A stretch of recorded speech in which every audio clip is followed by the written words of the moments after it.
Learn how to get the most use out of all your stamp sets. Today, we are going to create a beautiful background, color our focal point, and we're also going to stamp the inside of our card and the envelope. It's Colleen. Welcome to my YouTube channel. If you like what you see here, hit the subscribe button so you never miss another video. So this is new from the Gina K Designs January release. It's called Music to My Soul, designed by Arjita Singh. There's a lovely guitar with florals, a background stamp that is musical notes, more florals, a pick for the guitar, and then some gorgeous sentiments that are all musical related. I adore this stamp set because I adore music. It comes with a coordinating die to die cut the guitar, the flowers, and the pick. Today's card, we're also going to be using these stamps from Gina K Designs, and we're going to use this die cut that came out in the last release. So let's get started. Now, the first thing I'm going to do is stamp my guitar because I'm going to be die cutting it out, and then I'm going to do some coloring with it. So I'm getting my Misty prepped so that I can stamp my guitar. I love how this guitar has flowers peeking out from behind it. It's just such a beautiful design. I'm not concerned about how this is laid out because, again, I'm going to die cut it. I just want to get a good, clean, crisp image. So I'm using my Gina K Designs amalgam ink. I like this black ink because you get a really good, crisp image, but also it's really good for alcohol inks because the ink, this black ink, won't bleed when you color with alcohol ink. So amalgam ink is a favorite for mine because I love to do some Copic coloring.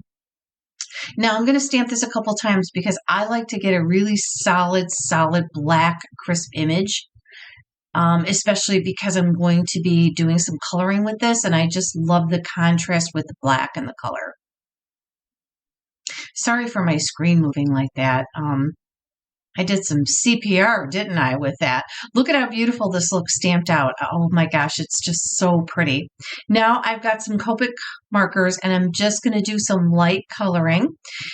Now I am only going to color the flowers with this particular card. I'm not going to color the guitar.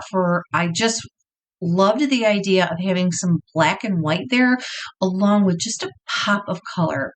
So what I do here, because these are smaller images, I generally only go in with 2 shades with my Copic marker because that marker can tend to bleed if you go over it too much. So I use 1 shade to go over the entire flower like you see me doing here, and then I go back over the flower and add some detailed shading with the darker color.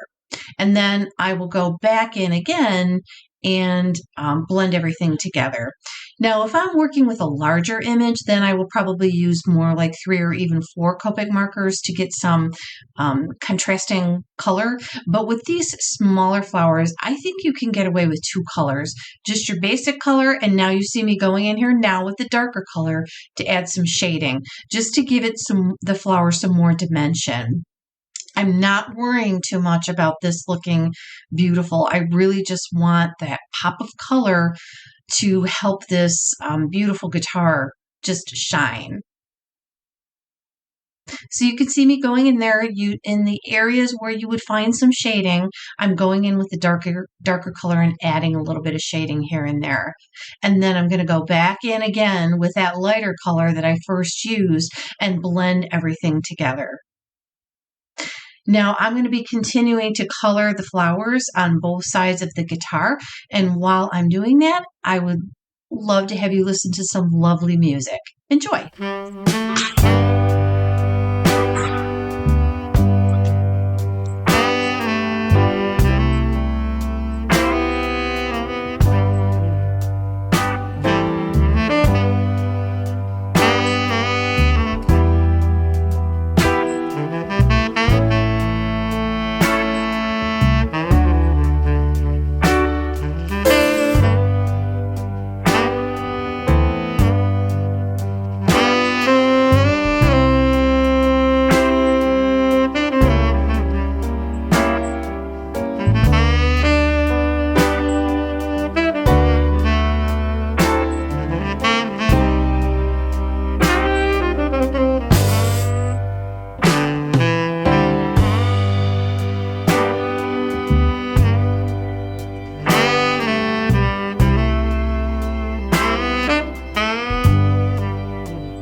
Now that my coloring is finished, I'm going to die cut my guitar out.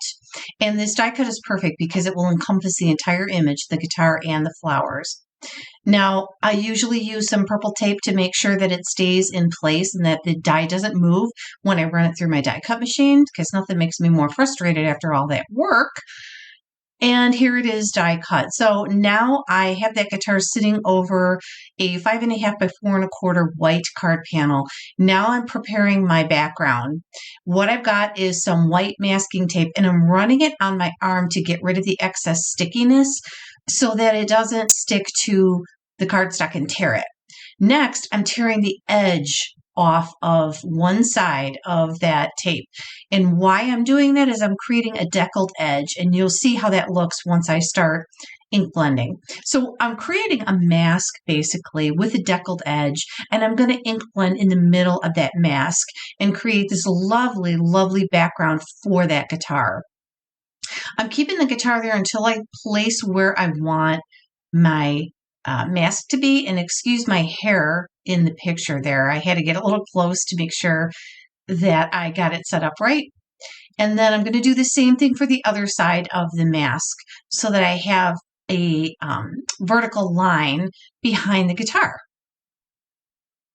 I don't know where I learned this process of placing it on your arm to get rid of the excess stickiness. It could have been Gina K, in fact, but I like that because it's not as sticky, and then you're less likely to tear your paper. And the deckled edge idea definitely came from Gina K. I wait till you see this finished. It's so pretty. So I'm just about finished with my mask, and then I will be pulling that guitar out while I ink blend with those 5 colors you see there. But I'm going to add one more strip of that tape because I don't want to get ink anywhere else where I don't want it. So I'm going to protect that outer edge there. I'm only going to be doing one small strip of color here. So I'm just going to protect that outer image, and then I'm ready to go. Next step is to line up the inks according to how I want them in rainbow color. And I put a little thought into this because when you blend 2 ink colors together, you can actually get a third color. So I try to follow the color wheel when I am blending my inks. And this is the Gina K Designs blending brush. And I love her blending brushes. They work fabulous. And they come with a little color coding so that you can separate your blending brushes by color. And I love that so, so much. So I'm going to start with the yellow, and I'm going to start ink blending the rainbow going all the way down that area that is not masked off.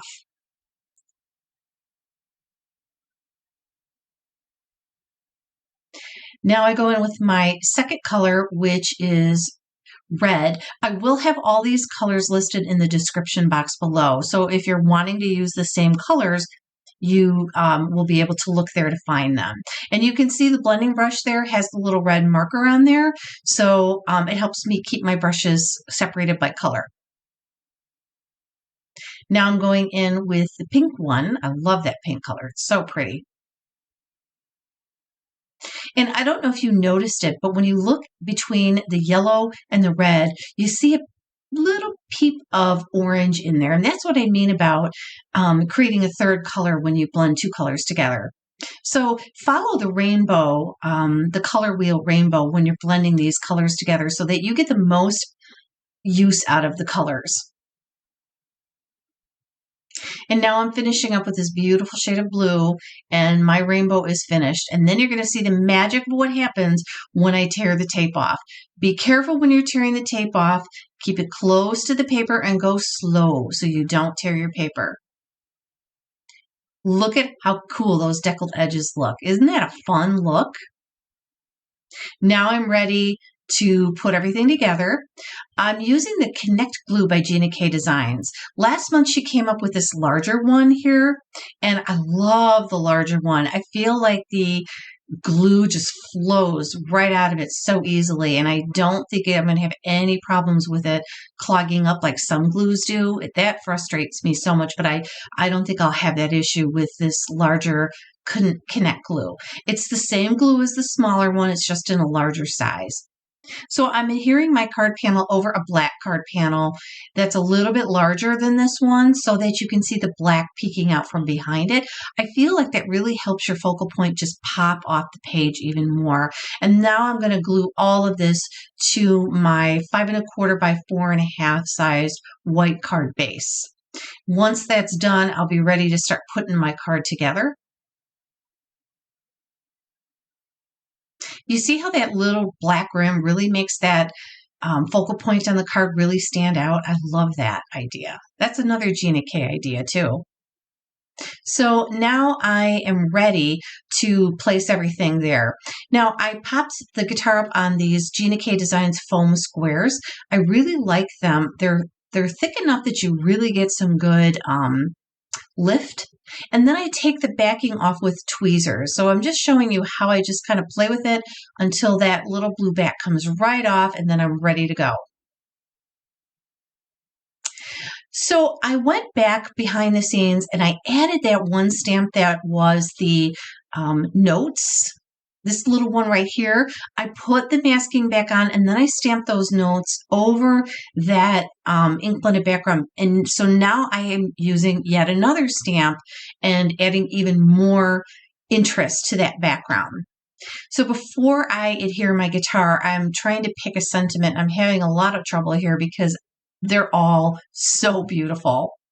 So it's between these two, and I think I end up using that top sentiment there. And the next step is to place it so that it shows up behind the guitar. So you're going to see me playing with this sentiment a little bit with placement and getting it in the right spot, because you see when you put that guitar on there, those flowers might cover up the sentiment. So I'm just kind of figuring out the best place to put that so that you can see the words in there. And again, I'm sorry for my frizzy hair getting in the way in the screen. I just needed to get close up to make sure that sentiment was straight. And again, I'm using my Gina K Amalgam ink because you get a really nice black crisp image that does not bleed. And now I'm ready to put my guitar over that background that also has the vocal notes, which is such a cool concept to do. So you've seen me use several stamps here already from this one set on this one card. So now my guitar is set and I've got the cover done. Now we're going to work on the inside with even more stamps. So I decided to go in with the other floral piece that's in there and stamp that on the inside of the card. And this is a good way to get the most out of one stamp set. Details are everything in a card, and the more you can use from that stamp set, the better. They're meant to coordinate together, so you will have no problem using them, but look for creative ways to add more from your stamp set, like I did when I stamped those notes over that rainbow background, and now I'm stamping a sentiment and the flowers inside of the card, and I'm not very good about doing this, so I wanted to show you how beautiful it looks when you do this. And I'm going to go back in and color this floral image just like I did with the other floral image that was around the guitar. Going in with the lightest color, and then I'm going back in with the darker one to highlight it. And you want to be careful because the inks will bleed through the cardstock, so it might bleed through the back of the cardstock. So just kind of go with a light hand when you're coloring in the inside of your card panel. Now I'm finishing up with the inside of it, just adding a little more detail, and then the inside of this card will be done. And I added another little sentiment in there as well, which is just so pretty. Isn't that gorgeous? I love how this turned out. Now we're going to go in and we're going to stamp the envelope. Gina K has a whole line of envelopes that coordinate with her stamps and her cardstock. So we're going in with this envelope and we're going to stamp the flower on the back of it. So you see me getting it all ready, and I'm just going to stamp it in that black ink. Now that black ink is a permanent ink, so it won't bleed or get all icky if it gets wet. And I also went in with a third sentiment from that release, from that stamp set, and I'm going to stamp that cute little sentiment on the back for my recipient of this card. And look at how pretty that looks. So now you can see how lovely this whole card and envelope look together when you send it out to someone. And I have used almost every stamp from this stamp set on this one card. It's beautiful. You could color the flower on the envelope if you want. That's completely up to you. I'm glad that you stopped by today, and I hope that you get some ideas to use your entire stamp set to make the most out of your cards.